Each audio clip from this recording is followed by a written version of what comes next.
Hi friends, இன்றைக்கி ஜீவா சமையலில் சத்தான வேர்க்கடலை உருண்டை எப்படி செய்கிறதுன்னு பார்க்கலாம் வாங்க.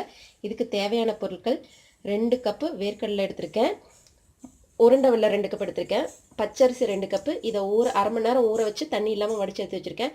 வேர்க்கடலையை வறுத்துட்டு எப்படி செய்கிறதுன்னு பார்க்கலாம் வாங்க. ஒரு 4 ஏலக்காய் எடுத்திருக்கேன். வாங்க எப்படி செய்கிறதுன்னு பார்க்கலாம். இப்போது வேர்க்கடலையை வறுத்து எடுத்துக்கலாம்.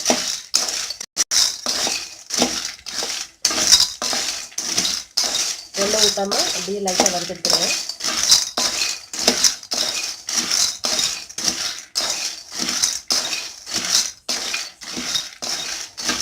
எல்லாத்தையும் மிக்சியில் போட்டு அரைச்சி தான் செய்யணும். இது வறுத்ததுக்கப்புறம் இப்படி அரைச்சிட்டு செய்யலான்னு பார்க்கலாம்.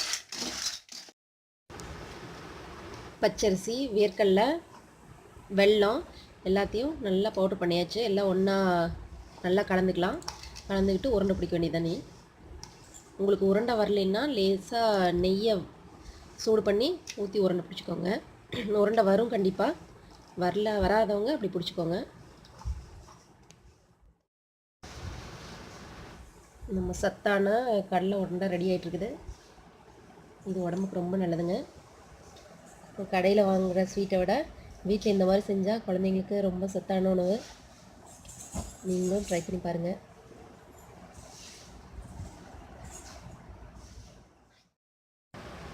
இப்போ நம்ம சத்தான சுவையான வேர்க்கடலை உருண்டை ரெடி ஆகிடுச்சுங்க.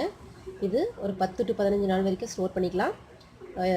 குழந்தைங்களுக்கு மதிய ஸ்நாக்ஸாகவும் கொடுத்து விட்டுக்கலாம். இது நல்ல கொலஸ்ட்ரால் தான் நிறையா இருக்குது, அதனால் எல்லாருமே சாப்பிட்லாம். நீங்களும் இதை வீட்டில் ட்ரை பண்ணி பாருங்கள். ட்ரை பண்ணி பார்த்துட்டு இந்த கமெண்ட்ஸ் எனக்கு கமெண்ட் பாக்ஸில் போஸ்ட் பண்ணுங்கள். இந்த வீடியோ உங்களுக்கு பிடிச்சிருந்தா ஜீவா சமையலுக்கு சப்ஸ்கிரைப் பண்ணுங்கள். வேறு ஒரு இன்ட்ரெஸ்டிங்கான வீடியோட உங்களை மீண்டும் சந்திக்கிறேன். பாய்.